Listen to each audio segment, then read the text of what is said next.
FM.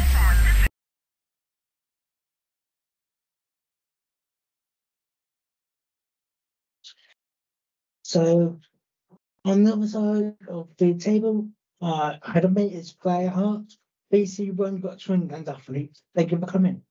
You're very welcome, Pete. My pleasure. So as I always do with these podcasts, what was your early years of sport? You know, what was it like as a young girl? Well, I discovered boccia in school, but I didn't really feel it. So I didn't really do it competitively in school. I was probably about 8, so I'll say that was in the mid to late 90s. And then when I became an adult, I needed a bit of a hobby to get me out and about a bit. So I rediscovered it in about 2016. I went to my local club and then discovered but I couldn't throw a ball at the time. So my first coach, Katie Gatt, coached me until I could get a ball over the V-line and then entered me into early competitive competitions. And it's gone from there, from being in early competition to now being on the England talent pathway and part of the Boccia England Futures squad. Incredible wise. So let's go back into your school. You said you discovered at school. Was this at mainstream school or was it at a disabled community or something? Well, I went to a disabled primary school until I was about 7, and then I went to a specialist school called Toulouse at 8, and then discovered it there. And Toulouse is very well known for the boccia athletes, isn't it? And so you've got David Smith, used to go there. He's, national champion, world champion, and all that. I want to follow in his footsteps. I think it's time for a female to take over. It is. It is definitely time for that to happen. And then, did you stay on at Toulouse to do college as well? Did you do a college side of it? Yeah, I did a college course. And I did that at the mainstream college, Alton College. And then I went on to university in Farnham, where I did an undergraduate degree and then a master's. In what? I did my undergraduate degree in graphic communication and my master's in documentary practices and filmmaking. Ooh. And so then after completing my master's, I went back home for a little while, and then I moved out. When I moved out, I realised I needed a hobby. So then came along boccia. Ah, okay. And was it at Toulouse that you met Barry? Yeah, I met Barry. He's one of the first ever carers and sports people I ever met at Toulouse, actually. And then I used to go to the early boccia club on a Monday in the afternoons. There was a lot less variety in boccia back then because it was only your BC1s, BC2s and BC3s. There were no other classifications before that point. Whereas now you've got all the way up to BC8s. So I think boccia's evolved a lot in the last 10, 15 years, basically, I'd say. Yeah, and Boccia England has only been going for 11 years. And before that, it was CP Sport, wasn't it? Yeah, I think so. Yeah.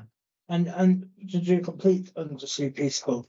No, I didn't, because obviously, I'd say in school my sport took a backseat, and education really came first. And to be honest, at Toulouse, I wasn't really a fan of PE, but like I said, it was more when I moved out that boccia became a thing. Yeah. So, and then when you said you got hobby, boccia came along, are you doing a freelance job or anything? Not at the moment, but no. I currently volunteer in the mental health sector, for people who are immediately in mental health crisis. I'm an online crisis response volunteer for a charity called Shout. It can be quite a hard job at times, but it's very rewarding. So I do that alongside Boccia when I get the time. And how long have you been doing that for? I started doing that in lockdown because Boccia, obviously nothing happened with Boccia for basically 2 years. So I started doing that in about May 2020, and I'm still doing it to this day. That's very good of you. That's very. Well, at the end of the day, services like that have done a fair bit for me in the past, so it's time to give something back. Of course, definitely. So when you went back into Boccia, so you mentioned Kattegat. Was that when you got into the Scorpions Academy? Yeah, I think I did that after a year of being involved in Boccia. I think I got into the Scorpions Academy in about 2018, or maybe, I think around September 2018 was my first experience with the Scorpions Academy. I quite like the academy setup actually, because you got to meet a wealth of people, and it was quite local, which was helpful. But I appreciate academies needed a sort of bit of a shake up. So the academies was good, but the England Futures squad brings more people together from around the company, which I like, from around the country, which I like. Yeah, the academy has got scrapped after lockdown, so but it was around when you started in 2018, you got the Disability Sport Award. Yes, I did. You did. Yeah, that was a local one. That was, and I was really chuffed to get that. So I wasn't expecting it at all. I think my coach and my club put me forward for it. And it actually gave my self-esteem the boost that it needed. Sometimes when you see people succeed to the top really quickly, although you're really pleased for them because you're working away and it takes you slightly longer, sometimes you do need a bit of a pickup, and that really gave me that. And I think it made me realise how much progress I actually had made, because when you're constantly working at it, you forget and you don't see it. And so you did.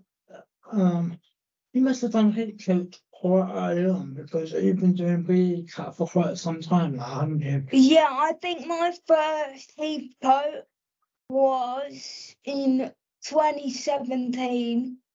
But obviously, that year I narrowly missed out on qualifying for the Heathcote finals. And I think I qualified for the BE Cup finals via Heathcote in 2019. And then we obviously, because of lockdown, we had 2 years off, and we had the back to Boccia competitions. So then it was good, because now we're back into the first full BE Cup cycle, and all of the BE Cup qualifying rounds are in the ones that I attended. I managed to medal in both of them. Sadly, I didn't quite medal at the finals, but we're gonna do everything we can and work to change that this year. Next season. And to help people out, you have you've got art as a hobby. You're doing very well with your paintings and all that I was saying on Facebook. You're doing pretty well with that. So how did that come about then? Well, I felt as much as you've got to be committed and give it all to Boccia, which I do. I train about 5 hours on court a week, and that's without the gym. And the gym or swimming is about another 2 hours a week. But I felt I needed something alongside that, because I needed a bit more to do. So I just went on Facebook and searched for a local art club, and then I'm a member of the Taxfield art group, and we get together and paint or do something creative on a Monday evening, which I really like because it's a complete switch off from the pressure of everything else. How long have you been doing that for? Well, I've actually done art since quite a young age. I first got into art in about year 9, and then I've always been creative, which shone through at university. And I started doing that last March. So I haven't been going to the art group that long, but we had an exhibition at the end of May, and I managed to sell some paintings. And actually, I decided all the proceeds was to go towards my boccia funding. So obviously, boccia, as much as I love it, it's quite an expensive sport. Very much so. And explain your funding. I've been lucky enough to have some funding from Sports Aid and their various partners over the years. But as much as I'm progressing, I'm finding that I'm needing extras on top.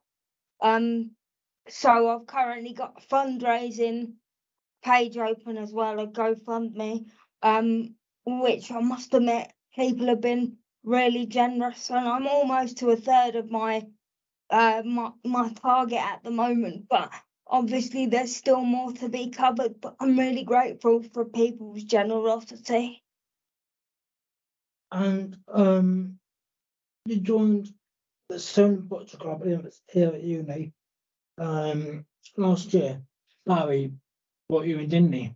Yeah, he did, and I'm glad he did, because obviously Katie Gatt, who was responsible for my local club at YMCA Surrey, she moved away, and the YMCA club still runs, but it's not as steady. So I quite liked it because Solent gave me some more competitive opportunities.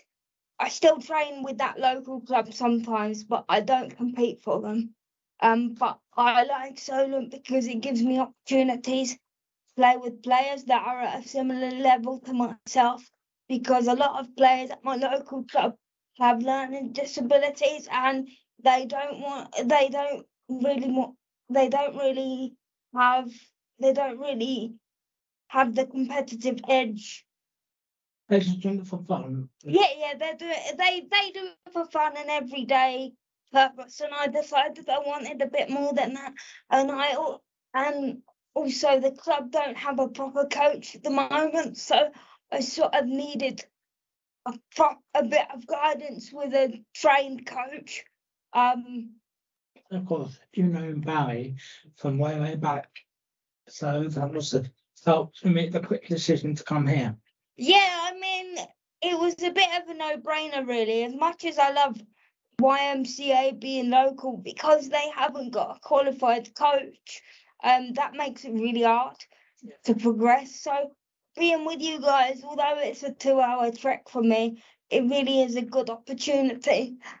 And I've seen, since I've been with Solent and privately with Barry, after a year of sort of having no coach, when Katie left, I've seen my results come from all right to quite a way up. Since you've been really well. And I've recently had some correspondence with Boccia UK, and they've given me some things and targets to work on. So hopefully, I'm currently working on achieving those targets. Hopefully, once I've done that, I'll get some more opportunities to engage and work with them too, because that's what it's all about. I mean, a lot of people are happy to play at a plateau level, but I'm quite ambitious. I always want to strive for more. And since I've been with Barry, your results have improved, both as a group, because we were in the Super League and you were able to come along for one fixture day during the qualifying. Thank you very much for that. we got you in at the right time because there's recently a female quota put in Boccia England. So that female quota, you must feel very pleased about because it meant that we had to bring you in. Yeah, I mean the female quota is good, but it's important to highlight that as well as being a female quota, I didn't want to be a tick box exercise. I wanted to be there on my own merit, and I think I've had, as much as I'm glad you brought me in as a female, I think I've earned my place as a good boccia player rather than just needing a female. Yeah, just adding the numbers up. Yeah. And now we're going to go on to the future. Obviously, your future would be to get on to Boccia UK. You're part of the England future squad. Yeah, at the moment. Yeah. And I will complete that, not this April coming up. I think I'll complete that the one after, but I'm hoping to, obviously these things can't be rushed, but I'm hoping that my progress will eventually promote me to the England main squad. And I'm hoping that's not too far along now because I haven't plateaued at all. It's just been on the upward trajectory, and also I don't think there's much female representation in the England main squad. Certainly not for the BC1s. I think there's only one BC1. Yeah, Yeah. And so I'd quite like to level it up a bit for the BC1s, really. So actually, I think Caroline's the only BC1 in the England squad, full stop. Well, I think Richard Armstrong. Oh no, he's in futures with me. Yeah. So I think the main England squad needs levelling up for some BC1. So I think there's plenty of room for me there. There's some potential there. Yeah. You just not in. And we should mention that you went to Swansea recently, didn't you? Yeah. We went as an England Futures BC1 2 mixed team. And we achieved a bronze medal, and we were the only team to score points against the Boccia UK GB team. So although they beat us, which they should do, we were absolutely ecstatic to score points against them, because I think that gave us all the kick we needed. And like I said, we lost out on the silver to the Ireland team, but they had Paralympians on their team as well. So really, they should have got silver. So we were perfectly happy with bronze. And it was a really good competition because there hasn't been many opportunities for teams and pairs within that Boccia England calendar.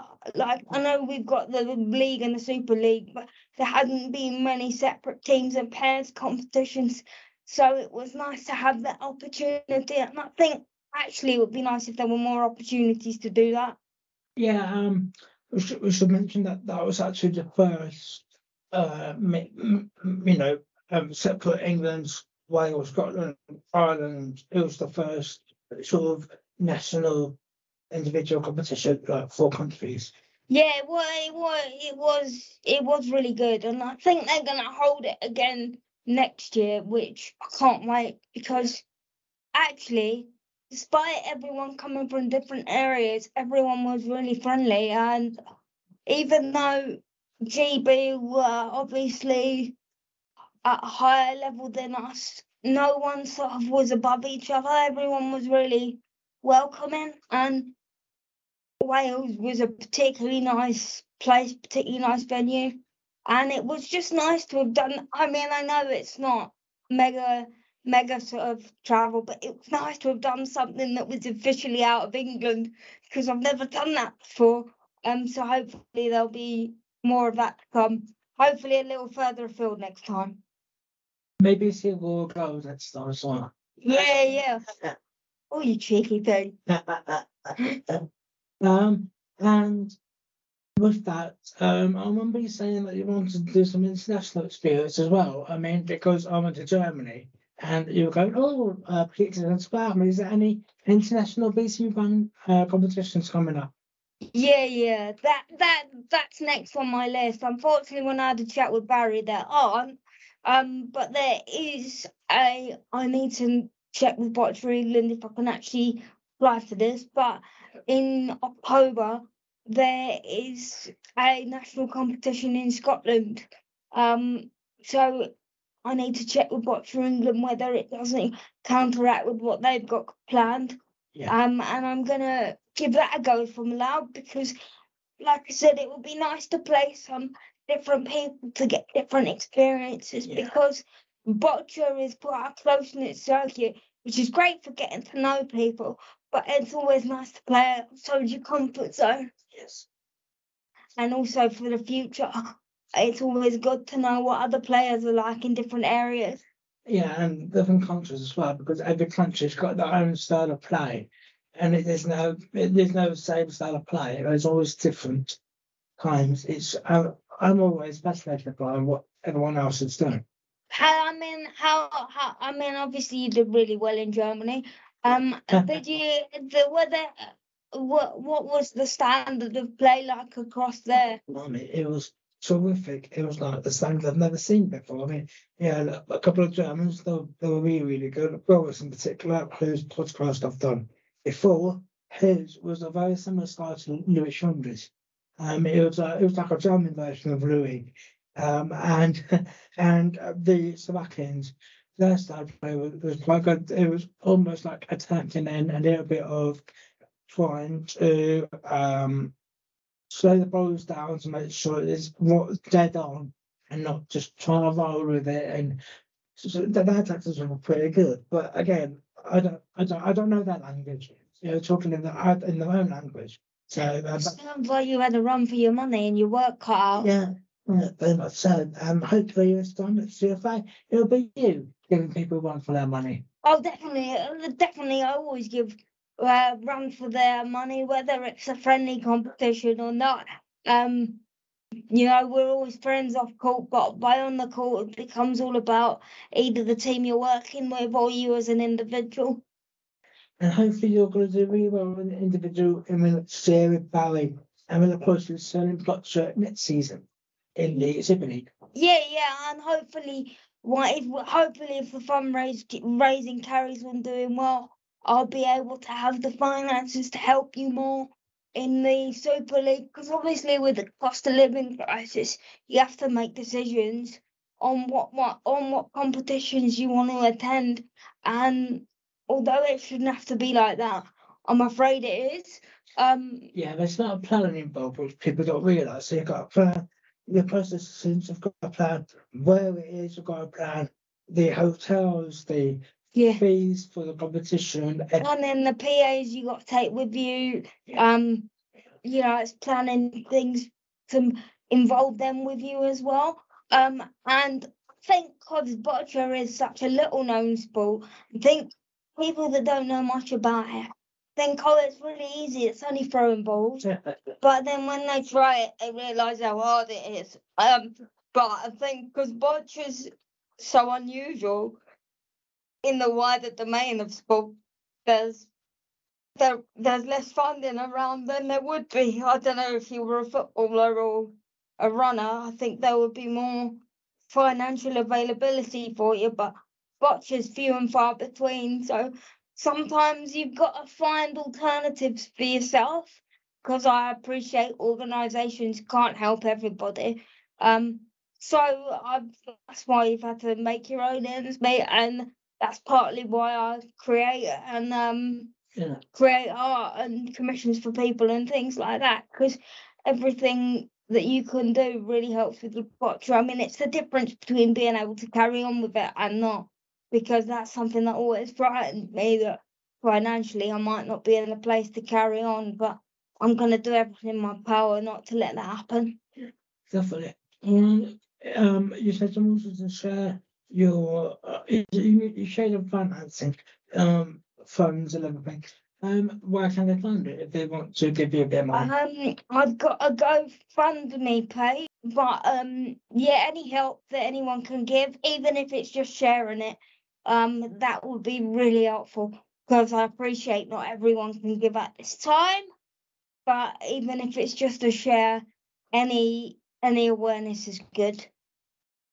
And that concludes the interview. Thank you very much for coming on, Fay. You're welcome. Thank you very much for having me. It was a delight to be with you.